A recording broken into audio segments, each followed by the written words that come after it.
सबसे पहले मालेगांव में अमन और शांति के लिए आपका तहे दिल मैं स्वागत करता हूँ। मालेगांव में बकरीद और एकादशी के अवसर पे जो त्यौहार मनाया जाने वाला है उसमें हिंदू और मुस्लिम बांधव दोनों इकट्ठा आके अच्छी तरह से वो एक दूसरे को अच्छा सहयोग देके वो त्यौहार मनाएंगे।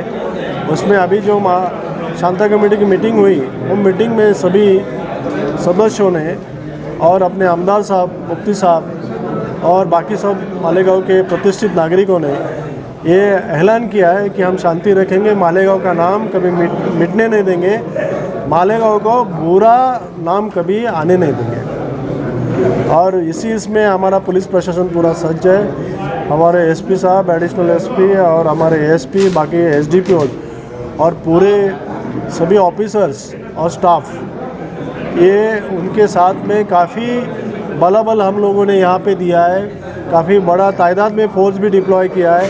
उसमें एसआर भी रहेगी, उसमें रिजर्व फोर्स रहेगा, उसमें क्यूआरटी भी रहेगी और जो बीडीडीएस टीम और बाकी जो जितने भी हमारे ऑर्गेनाइजेशंस हैं वो सब मालेगांव के ऊपर ध्यान देने वाले हैं। सोशल मीडिया में किसी ने अफवाह फैलानी नहीं चाहिए, उसके लिए भी हमारा साइबर क्राइम और मीडिया यूनिट ये अलर्ट है और इसमें हम शांति चाहते हैं। सभी लोगों का हम एक आह्वान करते हैं कि सब लोग अमन से अपना त्यौहार मनाएं। हमारी पुलिस दल के तरफ से उनको शुभकामनाएं। सर, ऐसी क्या बात है मालेगांव में विधानसभा के अध्यक्ष को डीजी साहब को लेकर के कहना पड़ा कि महाराष्ट्र के ऐसे 4 शहर है उसकी तरफ गौवंश के बारे में ज़्यादा ध्यान क्या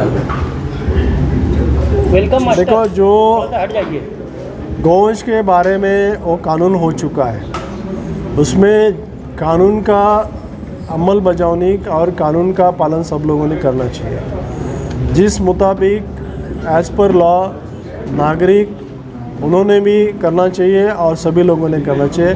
कानून किसी ने हाथ में नहीं लेना चाहिए और जो कानून हाथ में लेगा उस हाथ पे बड़ी कठोरता से हम पेश आएंगे। ज़रूर कानून का पालन करें, हम लोग आपको सहयोग करेंगे, आपका सम्मान करेंगे।